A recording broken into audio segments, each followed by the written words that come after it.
Hi, my name is Kaylin Dickerson, and I'm the founder of Kingdom Community Rise. The mission of my organization is to really support youth serving organizations in using data and evidence to create powerful and impactful programs, particularly programs for youth. I created a video on the cycle of data to help people who work in nonprofit settings and people who work in social impact settings to really understand the cycle of data. Some of us get to the point of data collection. Few people get to the point of data analysis or actually using the data. But I wanted to outline each of the steps that I take when I am working on program evaluation, data collection, project planning, or program planning for an organization. The goal of this video really is to support you and to teach you how to consider each step of the way, how to create really impactful data collection plans, how to approach survey analysis, how to use learning in a way that will actually benefit your organization. And I took some time to kind of highlight what those steps look like one by one. So I'll be talking about the cycle of data, how to plan and use data in social impact programs. The focus typically is in nonprofit and youth programs, but this information can be applied really in any setting. Everything that I'm mentioning in this session really should be done with an evaluation team. If you're unsure about who should be in your evaluation team, refer to my blog. I have a piece where I talk about that. But your evaluation team should be people with various roles and responsibilities in the organization. This process is a cycle, so you'll start at one point and eventually end up back at that point. But it's a cycle of intentionally planning data and moving through thinking about the data, collecting the data, analyzing the data, reporting it, and implementing that learning back into your programs so that you can have new insights and new questions around your operations. Your first step is to really determine your interest. This is really where you start to narrow and funnel down of all the things you could want to know about your programs and your operations. What are you going to be focusing on for this particular project? For example, you may be interested in looking at the academic impact of your program or the social emotional impact of the program. You may be wondering about mental health and how the youth who are going through your program are being impacted by your programming. You really want to pinpoint where you're interested in focusing your inquiry or where your research attention is. So your next step is to make an inquiry. This is where you ask a specific question. You can ask multiple questions. Let's say you're interested in social emotional outcomes of youth. You might ask a specific question such as, how is our programming impacting youth mental health, for example? After your team has developed your questions, some might call it research questions, you can move on to determine how will you measure this. There's something called construct validity. It essentially causes you to slow down and think about how you're defining a concept in order to be able to measure it. So for example, mental health or mental wellness or well-being can all be defined differently. So you'll go through a process to get that construct clear before you measure it. That's very important. And then you can start to think about your methods for measuring that construct. You may also consider accessing existing measures. So on my Instagram, I have linked some surveys on measuring adolescent mental health. These are validated surveys, meaning they have been used in the research world and proven that they can actually measure the concept. Or you can do your own research. You can decide, okay, what's out there already on how other organizations have measured this construct. So after you've determined your research question and how you will measure it, your next step is to plan data collection. The roles, who will be responsible for data collection, who will be responsible for data entry. Your timeline, how long do you have to collect this data. You may want to consider piloting if you're doing a survey, for example. Can you test it out on a small sample of your population? You may want to consider how to incentivize participation. Do you have a budget to offer gift cards or to enter survey participants into a raffle, for example? So your data collection plan should be taken very seriously and done very intentionally. It can really help make your evaluation process so much more effective. Once you have the data back, your next step is to clean and analyze the data. But you want to make sure that your data is input and prepared for analysis. Typically, your data may go into a spreadsheet or some type of software for analysis. So you want to review and organize it and make sure that it's ready for analysis. Then you want to take steps to analyze the data.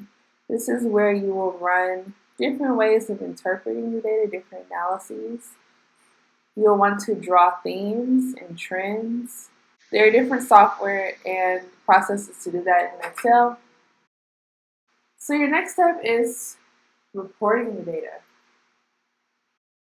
Communications in program evaluation are so incredibly important because this is an opportunity to build trust, to build transparency, and for all stakeholders to be engaged and to learn from your evaluation process.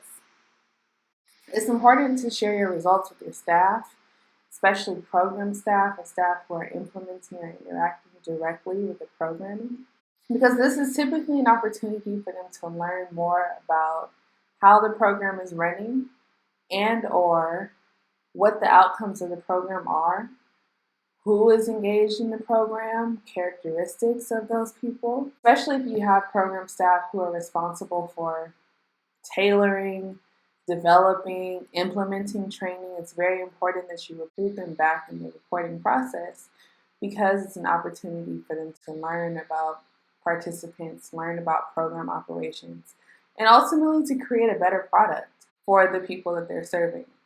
If you have respondents who have participated in your evaluation and have taken time to engage with you and to give you their perspective and to help you learn insight, you should be sharing the data back with them. This is a process that does build trust and transparency, and it helps them to be more likely to want to share and participate with you in the long term. Also consider how to convey key findings to the public. Social media can play a key role in this. If your organization develops white papers, reports, or is a part of coalitions, it's also important to share and report this data back to those groups.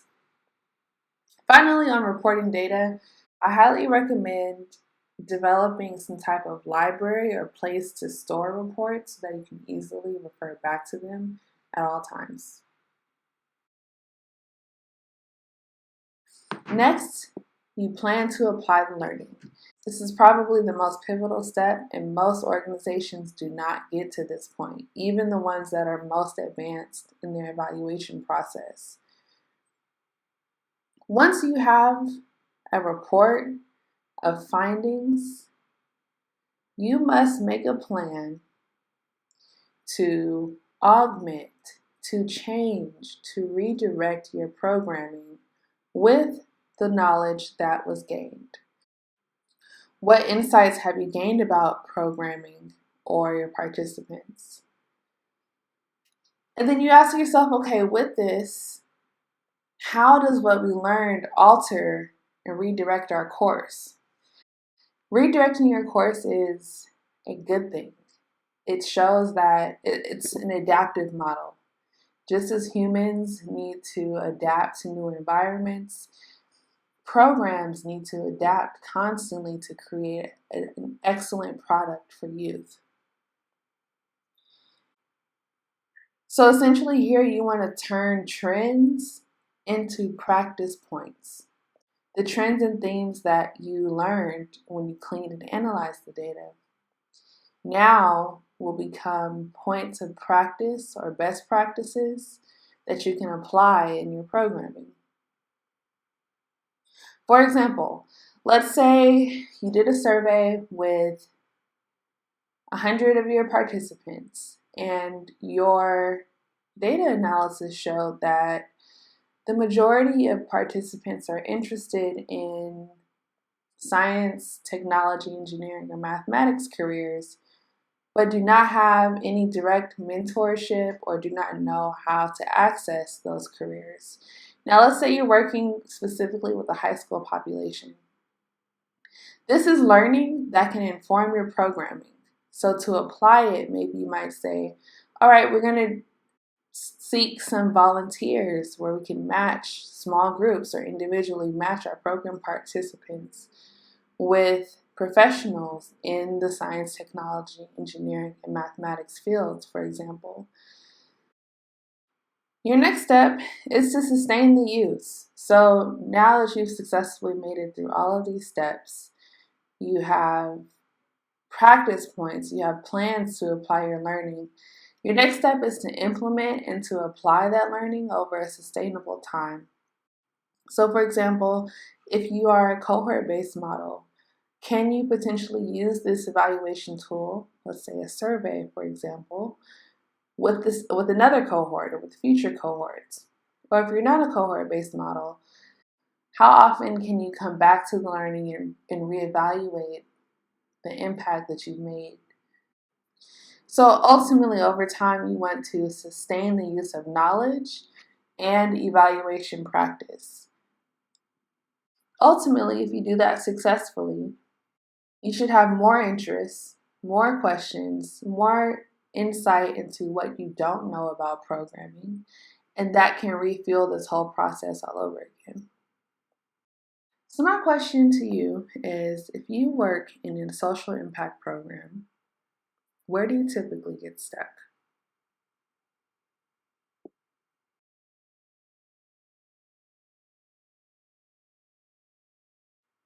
If you want to learn more about how to do any one of these steps, I offer training and consulting in program evaluation and data collection. I do various projects from planning data collection year round to simple data collection or program evaluation projects.